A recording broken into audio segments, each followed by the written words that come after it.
What would happen if you just stopped wasting the opportunities that are in front of you?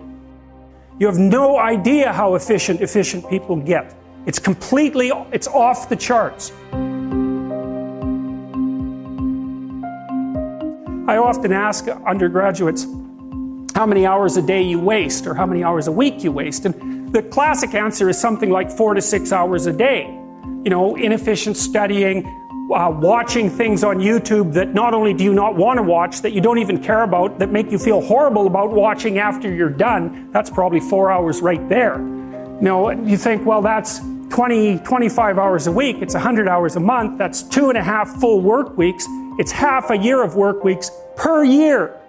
And so if your life isn't everything it could be, you could ask yourself, well, what would happen if you just stopped wasting the opportunities that are in front of you? You'd be who knows how much more efficient? 10 times more efficient, 20 times more efficient. That's the Pareto distribution. You have no idea how efficient people get. It's off the charts.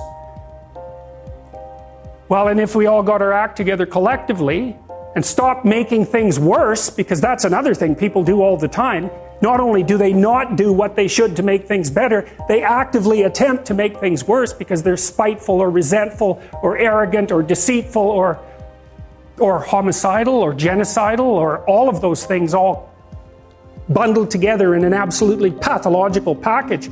If people stopped really trying just to make things worse, we have no idea how much better they would get just because of that.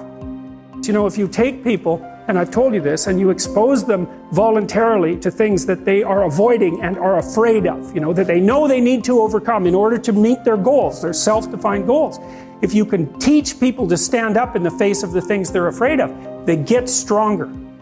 And you don't know what the upper limits to that are, because you might ask yourself, like, if for 10 years, if you didn't avoid doing what you knew you needed to do, by your own definitions, right, within the value structure that you've created to the degree that you've done that, what would you be like?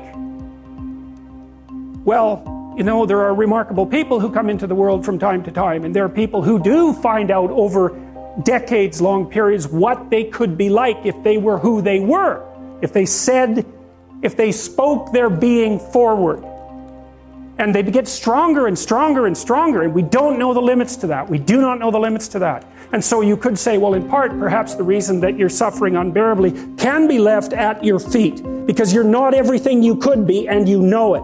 And of course, that's a terrible thing to admit, and it's a terrible thing to consider, but there's real promise in it, right? And so, you know, you think, well, there's 7 billion people in the world, and who are you? You're just one little dust mote among that 7 billion, and so it really doesn't matter what you do or don't do, but that's simply not the case. It's the wrong model, because you're at the center of a network. You're a node in a network. Of course, that's even more true now that we have social media. You'll know 1,000 people, at least over the course of your life, and they'll know 1,000 people each, and that puts you one person away from 1 million, and 2 persons away from 1 billion.